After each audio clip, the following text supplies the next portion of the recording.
Assalamualaikum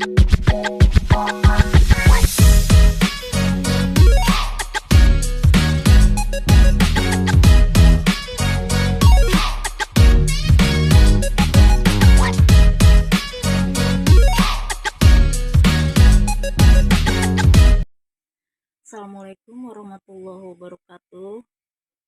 Saya Shanibah Huzaifah dari semester 1 Prodi PAI. Di sini saya ingin mengerjakan tugas mata kuliah Pancasila yang diampu oleh Pak Hifzon. Berikut penjelasannya. Terima kasih dan selamat menyaksikan. Materi yang akan saya bawakan itu adalah berjudul Etika Pancasila dan Pendidikan Anti Korupsi. Korupsi itu merupakan salah satu masalah serius yang tentunya itu menghambat kemajuan bangsa Indonesia. Tindakan korupsi itu tidak hanya merugikan negara-negara secara ekonomi, tetapi juga dapat melemahkan moral serta nilai-nilai luhur masyarakat, baik itu masyarakat biasa, masyarakat intinya masyarakat. Oleh karena itu, di pendidikan anti korupsi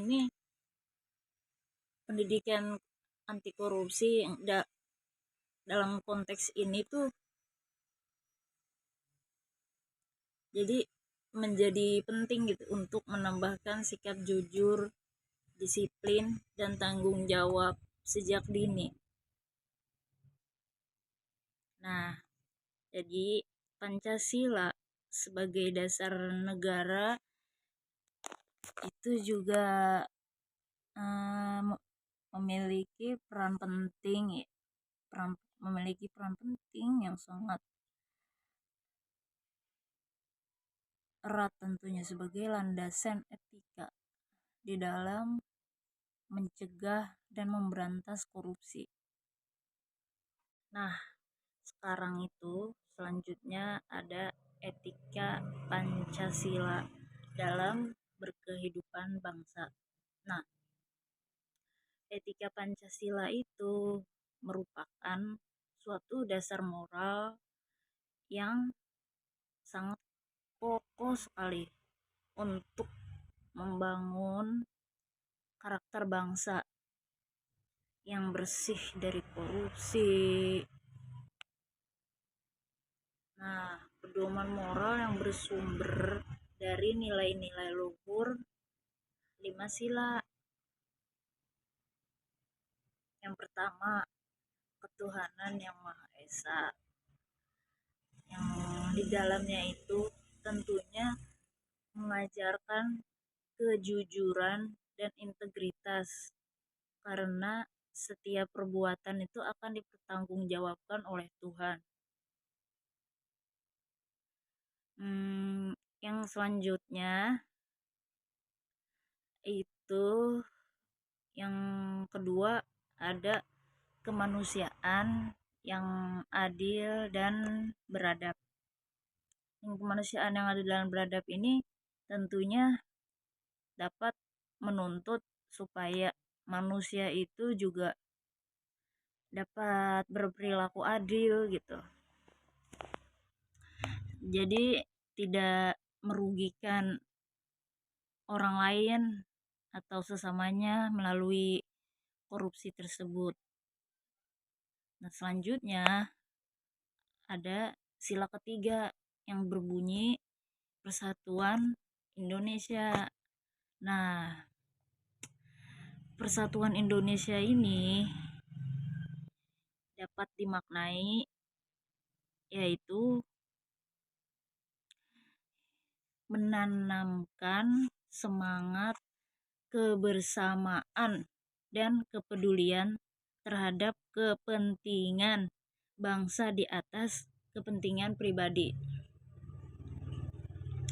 Dan yang keempat itu ada kerakyatan yang dipimpin oleh hikmat kebijaksanaan dalam permusyawaratan perwakilan. Nah, di sini tuh jadi gimana ya? Kita tuh di sini harus menegaskan bahwa pentingnya musyawarah dan tanggung jawab itu tuh memang sangat penting di dalam pengambilan keputusan publik.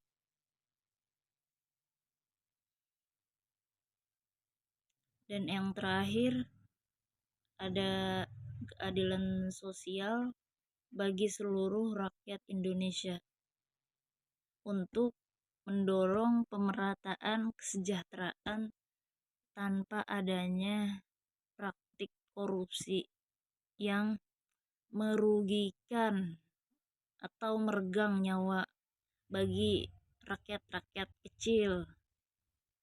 Karena tuh dengan adanya korupsi, rakyat kecil jadi susah pada adanya tingginya kasus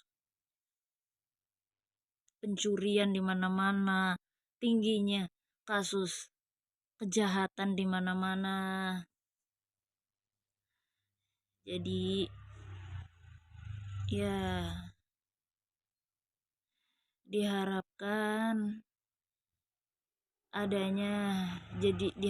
dengan adanya keadilan sosial ini tidak ada yang namanya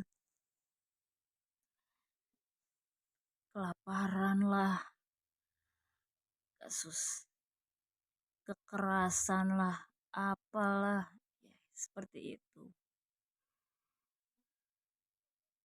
Pendidikan anti korupsi berbasis Pancasila. Pendidikan anti korupsi ini tentunya memiliki beberapa tujuan.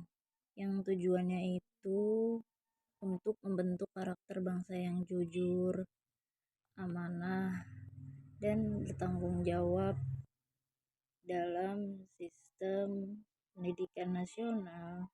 Nilai-nilai Pancasila ini tentunya dapat diintegrasikan melalui kegiatan pembelajaran, keteladanan guru, serta budaya sekolah yang beretika.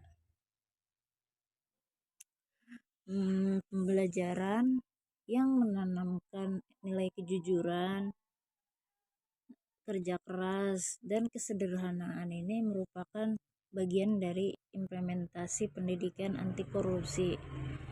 Dengan menanamkan nilai-nilai Pancasila di dalamnya, jadi generasi muda ini tuh dapat diharapkan mampu menolak segala sesuatu penyimpangan moral dan perbuatan curang. Nah, etika Pancasila ini merupakan nilai-nilai moral yang di dalamnya itu terkandung Pancasila, yaitu ketuhanan yang Maha Esa, atau mengakui dan menghormati keberadaan Tuhan dan menjalankan ajaran agamanya dengan baik. Yang kedua, kemanusiaan yang adil dan beradab, atau menghargai martabat manusia dan memperlakukan orang lain dengan adil dan hormat. Yang ketiga, persatuan Indonesia atau mengutamakan kesatuan dan persatuan bangsa Indonesia.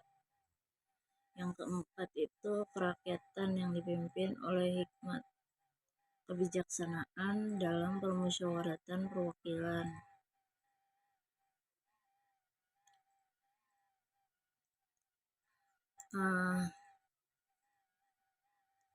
Atau mengutamakan kepentingan rakyat dan menjalankan pemerintahannya dengan bijak dan demokratis. Yang kelima itu keadilan sosial bagi seluruh rakyat Indonesia. Nah, jadi dengan mengutamakan keadilan sosial dan kesetaraan bagi seluruh rakyat Indonesia, maka rakyat juga tentunya tidak akan ada yang namanya terpecah belah atau adanya seperti adu argumen gitu. Ya baik, mungkin lanjut pada pendidikan anti korupsi, yang artinya adalah proses pembelajaran yang tujuannya itu untuk meningkatkan kesadaran serta kemampuan pada masing-masing individu dalam mencegah dan melawan korupsi. Apa tujuan pendidikan anti korupsi? Nah, di sini tuh tujuannya ada 3. Yang pertama, untuk meningkatkan kesadaran akan bahayanya korupsi. Bagi negara kita maupun bagi rakyat-rakyatnya, bagi warga-warganya. Yang kedua, meningkatkan kemampuan dalam mencegah dan melawan korupsi. Nah, yang terakhir, meningkatkan integritas dan moralitas individu. Ya, selanjutnya ini ada strategi pendidikan anti korupsi. Di sini tuh yang pertama ada pendidikan formal. Pendidikan formal itu untuk mengingatkan materi anti korupsi di dalam kurikulum pendidikan. Nah, yang kedua, pendidikan non formal.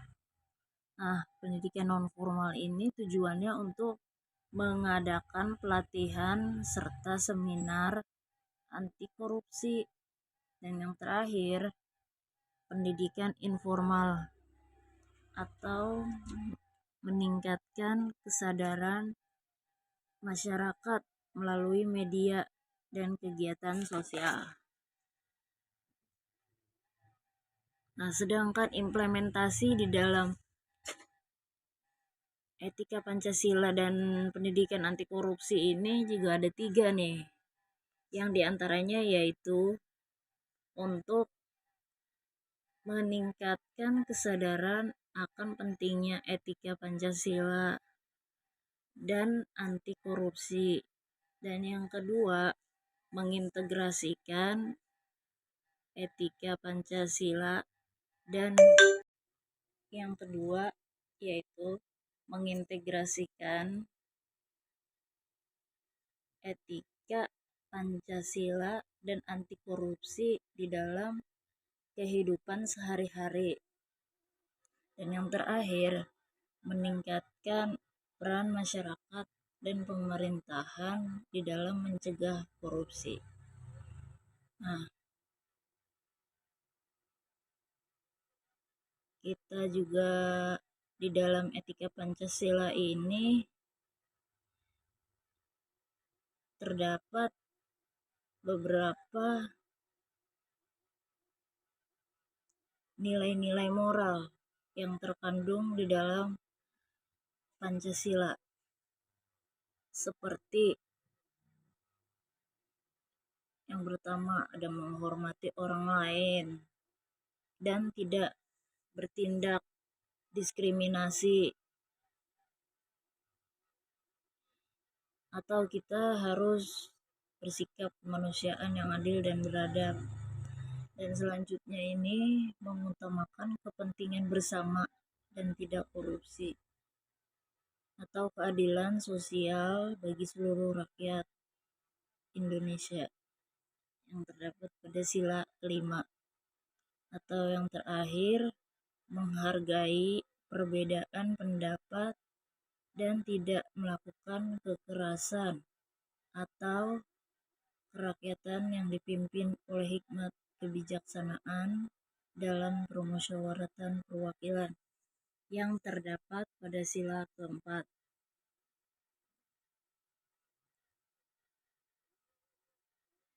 Ya. Terus di antara itu ada juga beberapa implementasi etika Pancasila di beberapa lingkungan, yang diantaranya jika di lingkungan sekolah itu siswa tidak melakukan plagiat dan menghargai karya orang lain, atau terdapat pada sila kedua yang berbunyi kemanusiaan yang adil dan beradab.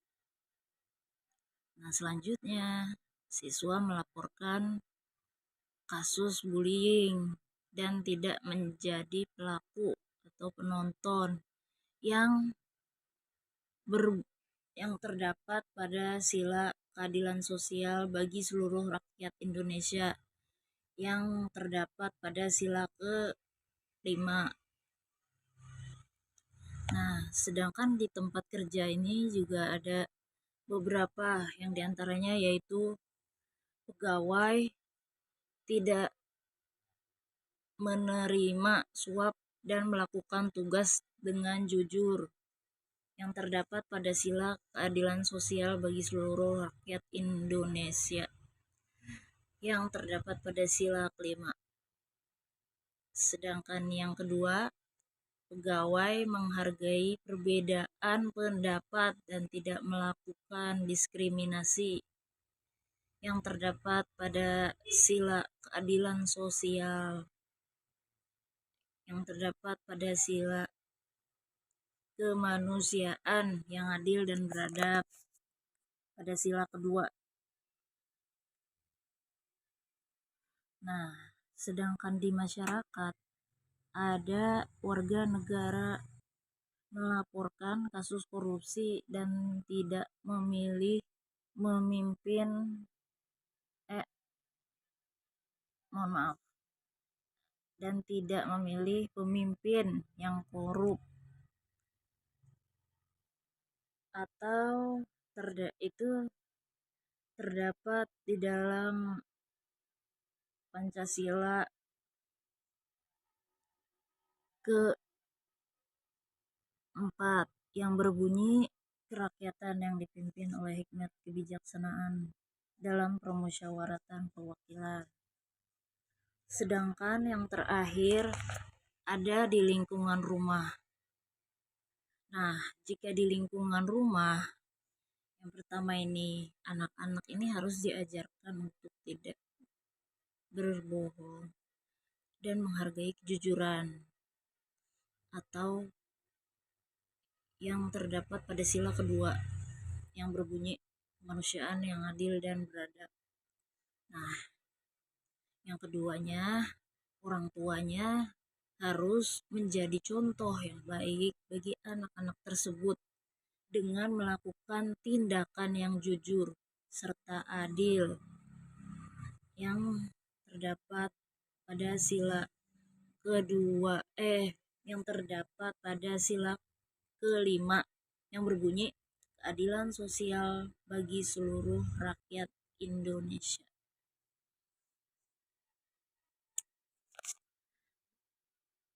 Oke, baik, mungkin Cukup sekian materi yang saya bawakan, kurang lebihnya mohon maaf. Wabillahi taufiq wal hidayah. Assalamualaikum warahmatullahi wabarakatuh.